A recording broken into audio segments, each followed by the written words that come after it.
Who do you go to for help? My dog, little dog Bella. Gotta have that stress relief. So I talk to a lot. I have some very close friends. So I talk to a lot of folks. My girlfriend, she's on the patrol. She's a sergeant. So I have to watch my P's and Q's around her. But, you know, to have that, who can I talk to? To rant and rave. And of course, not everything is just, oh my God, everything's wrong. No, it's to have some fun with and laugh with just by getting out of the house. And I suffer and I battle depression.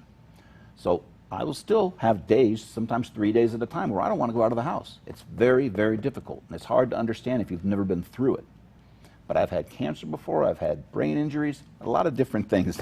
So I understand, but I know it's going to pass. And that's the thing, is I know it's going to pass. Many people don't. And they think this is it, this is never going to get better. It can. And we have the opportunity to try and help one another through those deals. But just to get outside, sometimes I have to force myself to go out and walk. Yeah. So to have that support group, I think, is just huge. Well, going back to the males struggling with their showing the weakness, I feel like a lot of guys out there, they don't have that support, that go-to. I'll go to my favorite fast food restaurant, and I feel like I'm just having a normal conversation, but I can tell in their guys' eyes that it's the most meaningful conversation that they had, and they start venting about their relationships and their XYZ and their finances to me, and I'm just like ordering my food, and I'm like, and I feel so bad that like guys don't have people to go to. How can males start getting better at that? So what's sad is what you told me right there is, in a fast food restaurant, that's where they felt their only time was to be able to talk to someone. That's sad for this society. Yeah. Why can't we? And I talk about having this courageous conversation with folks, and I say I would list what has been going on, or let them list what has been going on with them, just to listen, but do it somewhere where they're comfortable. Man, it sounds like you got a lot going on.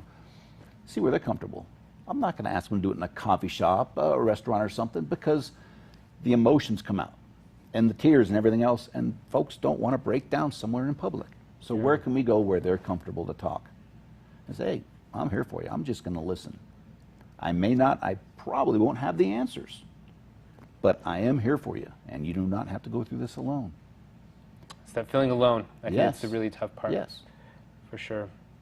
Kevin, it was a complete honor to have you on. We're out of time for tonight, but thank you for all that you do and that you continue to do. You could travel around the country, even to the small little crazy people out here in New Mexico, and come talk to us. This is my first time here, too. Really, New Mexico? Yes. Welcome. Yes. Well, welcome. I apologize that I am probably your first person you got in contact with from New Mexico. Probably not the best spokesperson for the state, but it's an honor nonetheless. You can go hang out with our amazing audience. Guys, thank you so much for coming to the show tonight. We really appreciate it. Guys, let's reach out to one another. Let's help others. Let's connect. If someone's lonely, I feel like we're all lonely, and I really think that we need to invest more time into people, and it makes me really sad that we don't do that. That's what our whole show's about, is to connect with one human. It can transform the world. So let's work on that in this next week. With that, you all have a great rest of the night. Kevin, thank you so much, and we'll see you guys next week. I used to want to grow up. I thought that I could be free, but now I'm realizing